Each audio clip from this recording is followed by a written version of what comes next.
All gachas have negative points, and most people don't like gacha games. One of the main reasons is first and foremost microtransactions, where game encourages players to spend money to obtain characters or items through luck-based mechanics. It's essentially like a casino. Some gacha stories suffer from poor execution. It means that the story isn't well told, or lack of voice acting, which can take away from the immersion, or the case of certain gacha games that are easy to burn out, or the gameplay is bad and boring. You can have a lot of reasons. If you think about any gacha today, all of them have at least one of these negative points. However, among all of them, there is one that accidentally is currently the best gacha in the industry. And why accidentally? Well, because maybe by sheer luck or the extreme genius of its creators, it doesn't suffer from any of these flaws. In today's video, I will explain how this game managed to get everything right and is the last flawed gacha in the industry. The Prince presents the Hatsune Miku's Project Sekai.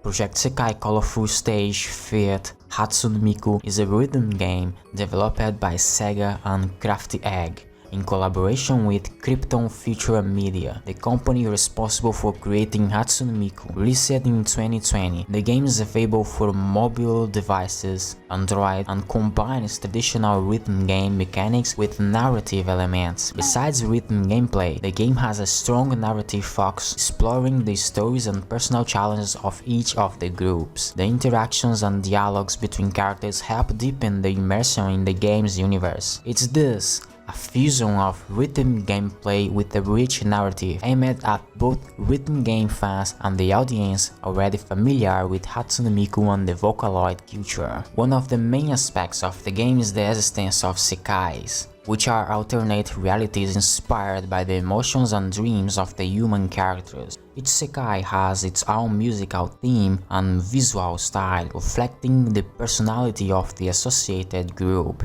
When you start the game, you'll find this screen. The game tells the story of 5 different groups, each consisting of 4 people, and each has its own theme, its soul. This is the main focus of this gacha, its narrative. Well, now that we know the basics of Project Sekai, it's time to explain the genius of this game and why it's the most impeccable gacha in the industry. First, the production. It's a visual novel style, but the sprites are animated and all the scenes in the game have voice acting. It's practically like watching an anime. Furthermore, there are CGs, meaning illustrations that make this scene even more immersive. It's a fantastic cinematic experience. Wait, is that term appropriate to use here? I mean cinematic. Anyway, you get it. It's an immersive experience with very good background music that adds a lot to the chapters.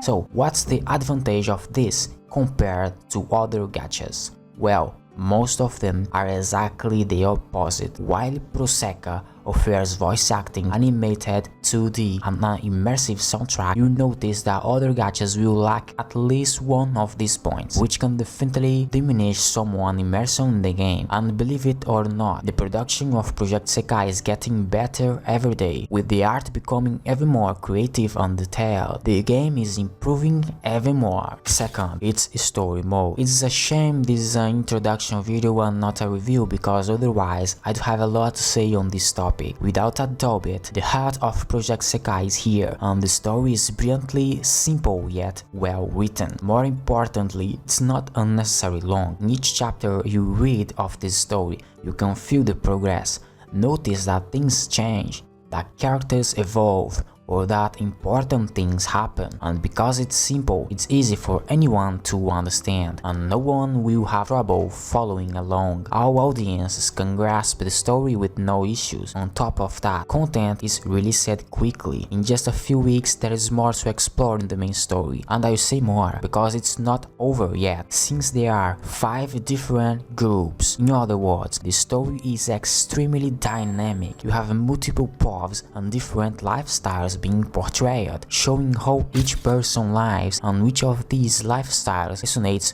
with you, the player, the most. With so much variety, it's practically impossible to not to sympathize with at least one group in the series.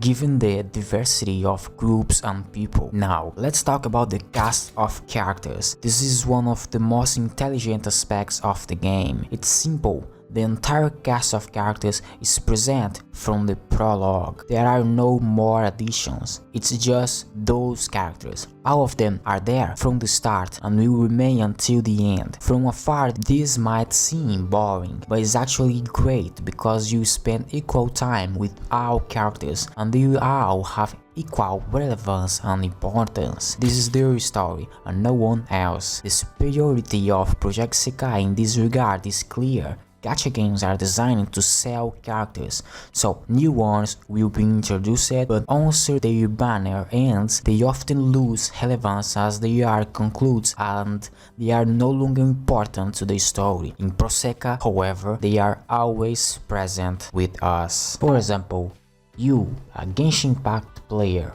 who, like me, has always waited for a banner featuring the character Dainslev so that he can be playable. Have you ever stopped to think that in your entire life you spend more time waiting for his banner than actually playing as the character? By the time he becomes available, the story will literally be nearing its end, and only then you get to play with him. Unfortunately, we are spending less time with these characters. Lastly, the gameplay isn't mandatory. Sure, there are other gachas that also do this, so maybe it's not a golden key, but it's certainly a positive point. The gameplay is there, and so is the gacha system for pulling characters, but I, for example, never ever clicked on either because all I wanted from Proseka was to read the story, and that's exactly what I did. Ladies and gentlemen, for all these reasons, I thank Proseka for this experience.